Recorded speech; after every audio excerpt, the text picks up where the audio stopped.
Welcome back to another episode of the Lehigh Valley Prospects Field Hockey Podcast presented by Smith Sports Media.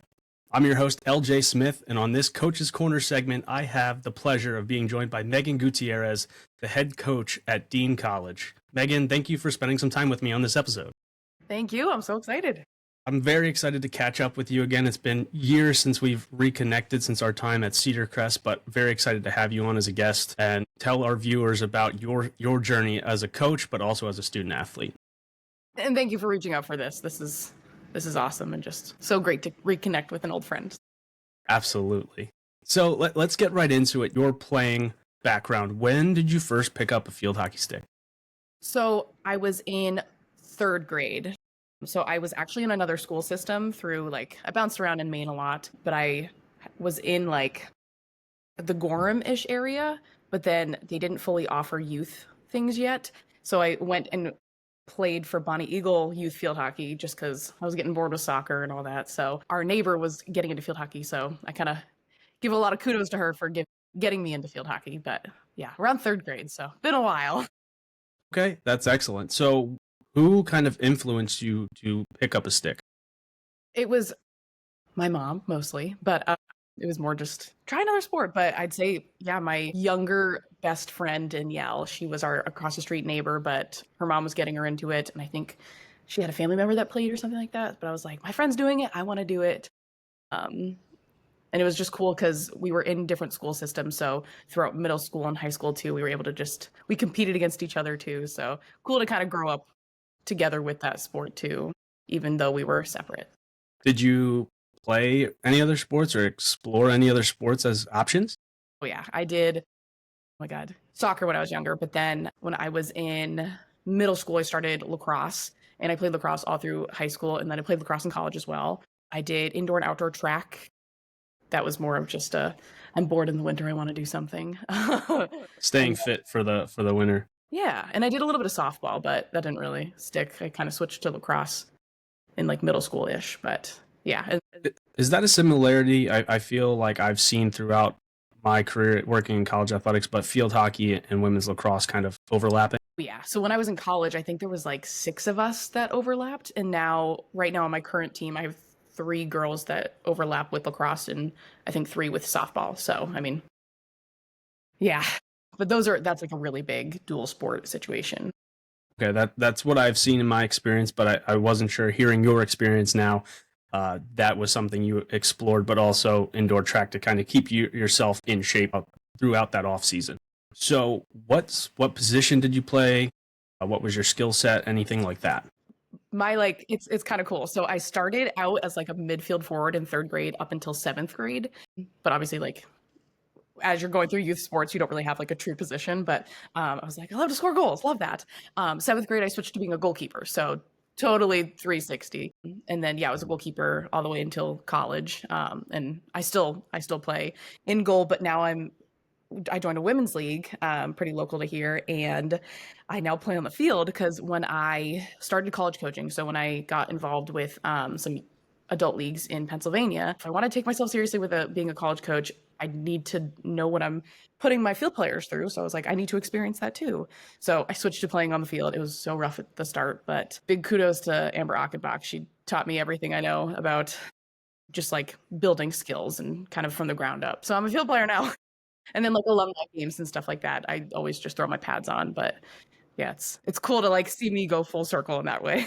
Absolutely. So what kind of intrigued you to go into goal? Well, no one wanted to do it initially. So I was more of the cuckoo person that was just well, no one else is going to do it. I'm going to do it. There's just kind of something I fell in love with where it's it's something that not a lot of people want to do, but it was something that I knew that I could grow myself. And a lot of people aren't crazy knowledge in it when it comes to Maine. I didn't have many resources besides YouTube. So whenever I talked to my college goalkeepers, I was a YouTube goalie. I had club, but wasn't as consistent as it is now. But yeah, I was the crazy person to jump in. You mentioned club. Did you play in any clubs throughout middle school and your high school tenure? So it was only through high school that I did. The club scene then versus now is so different, where it wasn't really offered until you were in high school, but now it's offered all the way oh my gosh, you can like jump in when you're in kindergarten or something. So I played for Katahdin Field Hockey, and they rebranded and they're now Maine Elite Field Hockey. And it's an awesome organization. I remember it being like, when you think about the tryouts for it and all that, it just felt so superior. And you were like, oh my gosh, the way I make a team. It was just really cool, high stakes type of thing, but really great organization, great people. And Maine field hockey is so small, so I still talk to those people, and I play in like a indoor tournament around Thanksgiving with the same core group, which is really cool. So Since you played other sports, were you able to focus on field hockey as a primary thing? Were you playing, was indoor big in Maine, or was it just like an outdoor field hockey spring league?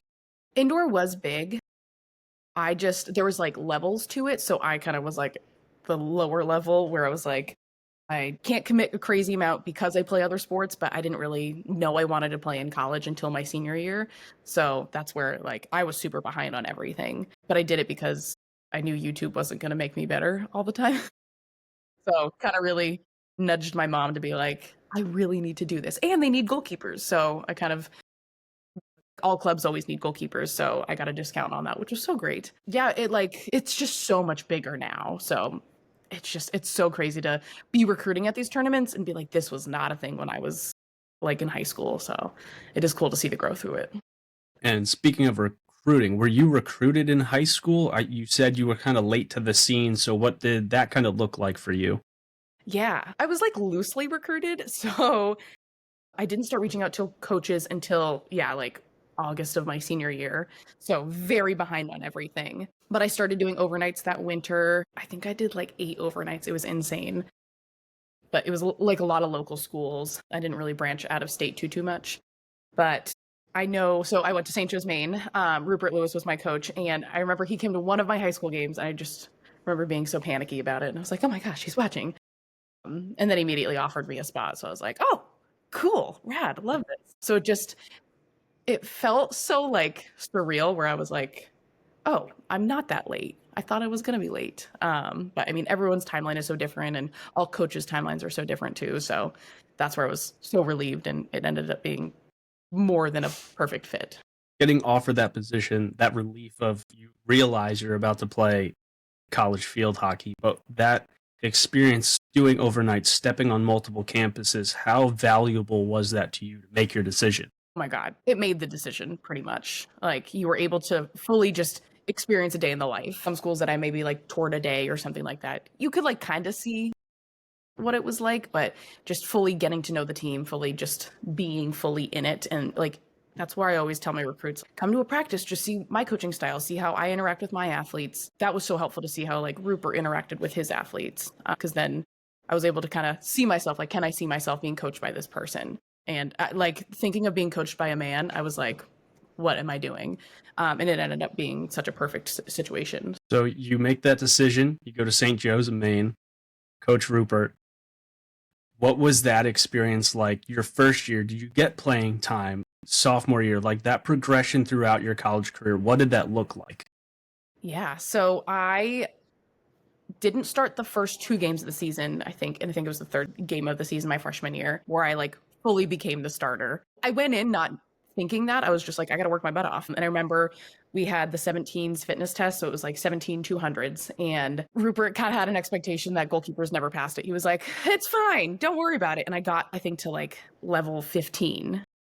And all my field player teammates were like, what are you doing? This is insane. How are you keeping going?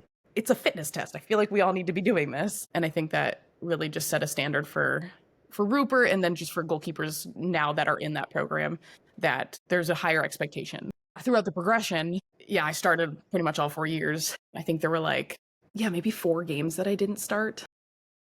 So I am very grateful for that.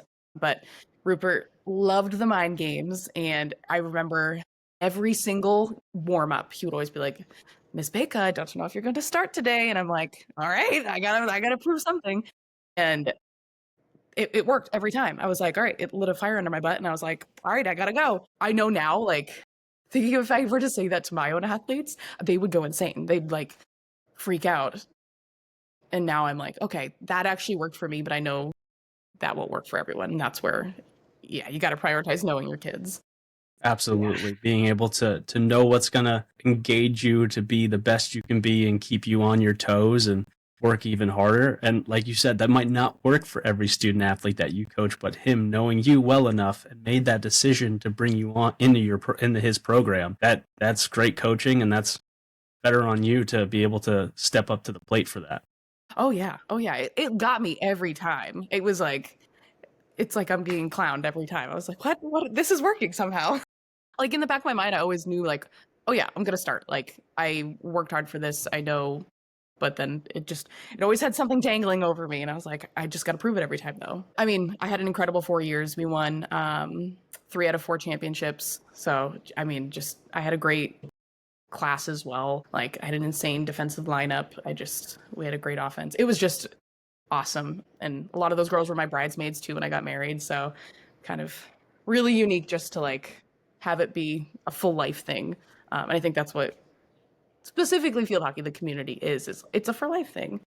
Yeah, it's a very small knit community, and once you're in, you kind of know everybody that's in. There's connections that are very easy to make, but a team like that to have the level of success you did as well. Just talk about that a little bit. Like 3 championships in 4 years. You're playing in the NCAA tournament. Like, what is that experience like? Because not everyone gets that experience in college. So, fortunately, you had that opportunity 3 times. It's infectious. It's just, oh my gosh. Because my sophomore year was when we won the first one, and it was the first time ever in program history that they won a conference championship. We made it to the Sweet 16. We beat Montclair, number 10 in the nation. It was nuts, but just the experience, the atmosphere, it was just, oh my God, it's surreal. Kudos to the NCAA for creating that environment, but it's just what an honor it is to be on that stage and have something to fight for. And like you're representing your conference, you're representing your institution. It's just, so it was so cool too to like travel far out of state. Like we got this really cool hotel. I had my own room. I was like, oh my gosh, this is so fancy. I felt like I was being wined and dined. It's just such an incredible experience. And that's something I want for my athletes so badly. And like, I don't want to always compare my experience because I'm like, oh, I went through this, like reminiscing, but I want them to experience that so badly. Um, and it's something you probably don't take for granted now, being a coach and seeing how difficult it is to do those things. Correct? Like it's when you're a student athlete, like at St. Joe's, it felt second nature. I was like, winning is second nature to us. We just kind of did it, and it was the norm. So being where I am now, oh my God, the appreciation I have for the grind is insane. But yeah, and the GNAC does a really incredible job with the championship experience as well. Yeah, because like it's cool now because I played in the GNAC and now I'm coaching the GNAC, so I get to see both sides of it. Really cool to see how conferences, NCAA institutions try to enhance the student athlete experience as best as possible. You're on the field for your final game as a college student athlete. What's going through your head? Breathe.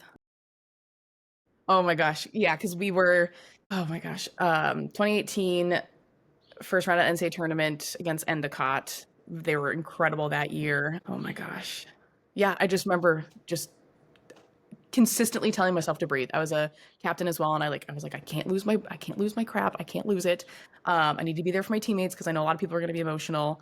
So I was just like heavily thinking of like breathe, finish strong. Just you can't let anything else in. And we lost, I think 3-2 or 3-1.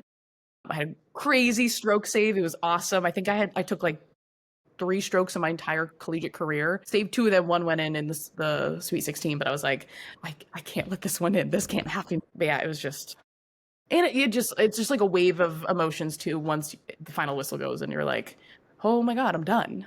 So it was just like breathe until you can get out of here and just cry. But I was very grateful because I was on an FHCA senior team, and it was one of the last years that they did it in person. So like an actual game when the championship was going on. So I did get to play one more time, which was nice, but obviously not with my teammates. It was, oh God, that's me every time I think about it. But yeah. Yeah, the emotional value of knowing that's your last time with that team, and no one ever prepares you for that. Even if you think about that, nothing's going to prepare you until you're in that moment. understanding the value of what being together as a team is, and especially having the runs that your program did is super special. So that's awesome to hear that story. So thank you for sharing that. Yeah, and it's cool now because I get to like play in some leagues and tournaments with old teammates, and it's like just brings me back every time. So Yeah, yeah, just a good home feeling in that way. absolutely. So moving post grad, did you have any jobs after graduation? Or did you get right into coaching? What did that look like for you? So my senior year of college, that whole spring break, I traveled to interview for jobs. So I went to, oh my gosh, and I got offered everywhere, which was really cool. I got offered the assistant. So they were all like assistant coaching jobs or graduate assistant jobs. Because out of the gate, I was like, I really want to coach.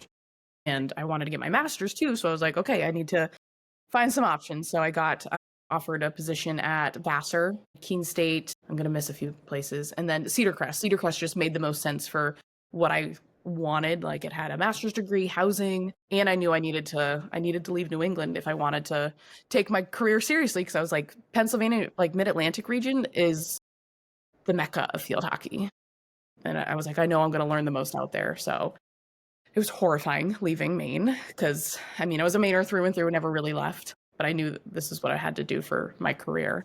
And I interviewed with Amber Achenbach, and she was a no-brainer. I was like, she is like a friend and a mom at the same time. And I was like, I knew that I could be taken care of, but also learn everything I need to learn through her. Yeah, and be challenged and put to the test as a new wanting to be a coach and a new coach in a new program in a new area. She definitely has that aura about her to kind of be nurturing but also tough when you need it and know exactly what you're getting with Amber. So that's where we cross paths. Yeah. You were actually my assistant sports information director as well, so double dipping in field hockey and sports info, which has been awesome to be able to work with you in that span too. And I know how stressed you were in that situation because we Oh my talked about God. everything. Making that change, coming to the Lehigh Valley, what was your experience like at Cedar Crest? It was challenging, but like good challenging. And that's where I'd never take that experience away. Because, yeah, Amber took another job right before I left. So I was kind of alone for a little bit. And then a new coach came in, and I thought I wanted to get out of coaching for a little bit, dabbled in some student athlete development things. And then Amber kind of brought me back to earth and was like, no, you're a coach. But I mean, I met some really incredible people there, like all the other GAs. Oh my God, Libby, Katie, Michaela, Nicole, incredible people. And like we still keep in touch here and there. But I mean, it's just the people made the experience the best, and got to learn from you, which is so great. Yeah, and it was the experience. Like it grew so much experience for myself in a region that I was not comfortable with, and I think that developed me more as an individual as well, because had to learn how to fend for myself while my family was 8 hours away. It was just it was an awesome experience. I think the way you said fend for yourself is a great way that even Dr. Snook, Dr. Alan Snook, he Yeah. was a catalyst for making sure he's going to give you the freedom to do your job, but also like you got to do it right. And I've learned so much from him and like still use to this day of all those mental notes he always gave. And I'm very grateful for his presence and his leadership as well. Yeah, he ran a great department, and I remember he would always talk to all the GAs, and he was like, "You guys will figure it out. It'll be totally fine. It's okay. Not everyone, like, you have to go through those gross years where you're only making like a little bit of a stipend. You got to figure it out. You got to get side jobs. You got to figure out a schedule." And he's so right. He made us so resourceful, and we figured it out. Yeah. Yes, for sure. Yeah. So that experience at Cedar Crest, where did that propel you to next? So sent me back to Amber at Albright. So yeah, so COVID hit, and Amber's assistant was graduating. So she was like, I need a new assistant, and I still really want to work with you. So she offered me it for me. And I knew I would have had 2 more years at Cedar Crest versus I could have gotten my degree at Albright in a year and a half. So I was like, this kind of excels me a little bit more. And the master's program that it offered at Albright was in education, and I was getting my MBA at Cedar Crest. So like it kind of propelled something more of like, I'm more interested in that. And I think that's something where even if I'm working in higher ed, like I can always teach if I have a master's degree in education. So it kind of opened a few more doors in that regard. But yeah, so kind of brought me back home to Amber, which was awesome. And oh gosh, I loved Albright. Invaluable. Invaluable, for Yeah. sure. Yeah. And it was cool too because like she put so much trust in me so quickly. Because she was also on maternity leave. So she was like, I'm gonna need someone I trust to kind of take the reins for a little bit. So it was awesome to just like have that trust from the start and just be able to rely on her for questions and, hey, am I doing this right? Hey, how do you go about a scenario like this? And she would just have the answers for everything. And then you're now at Dean College. I am. Yes. So what was that experience like? Interview, getting the job? How did that transition from Cedar Crest to Albright prepare you for now you're a head coach in college? Yeah. So when I was at Albright too, I was also an athletic academic advisor I did like an internship with University of Nevada, Reno. So that part, while being a GA for Albright, the amount of like things I was already prepared for, like I knew how to deal with a crazy wonky schedule because I was working until like midnight most nights because I was working with Mountain Standard Time. But it's just, I was so prepared because Amber trusted me with everything. There wasn't a single thing that she left out of the program that she was like, oh, I need to let Megan know how to figure this out or do this. Like buses, budgets, oh my God, like marketing things. And then going to Dean, that was my second head coaching interview. So I'd only interviewed at one other place. And I was a finalist for that one too. So I was like, all right, clearly I got some good experience. This is great. Yeah, I mean, I knew some people too at Dean as well that kind of helped that. And that's where connections are everything. But yeah, so when I got the program too, I was like, I already know how to recruit like crazy because Amber taught me so well. And it was cool too, like at Albright, I brought in some of my own recruits as well that I started and finished. So I was like, I already know how to do this very well. And it made the transition to Dean so smooth. And yeah, now I got my own roster, which is so cool. You learn every single year and like you change things every single year, but you kind of always go back to your roots from where you initially learned here and there. I was so prepared. And I did not think I was going to be this prepared or that prepared when I first started. And that's excellent to hear that you felt that all the steps that you took to get to this prepared you for what like you inevitably wanted to do, which was be a college head coach. And you had mentors, you had experience in different colleges, in different areas too. You didn't stay in one location. You ended up going to Pennsylvania, and now you're back experiencing something completely different in a conference that you played in a different school. So that's incredible. Like kudos to you for doing that. And it's been awesome to hear about your journey so far. Thank you for tuning in to the Lehigh Valley Prospects podcast presented by Smith Sports Media. Please subscribe to our YouTube channel searching Lehigh Valley Prospects Podcast. You can stream the podcast on Spotify and Apple Podcasts searching Lehigh Valley Prospects Podcast. Follow us on social media on Instagram at LV Prospects Podcast, on X at LV Prospects, and on Facebook at Lehigh Valley Prospects Podcast. Until next time, I'm your host, LJ Smith, signing off.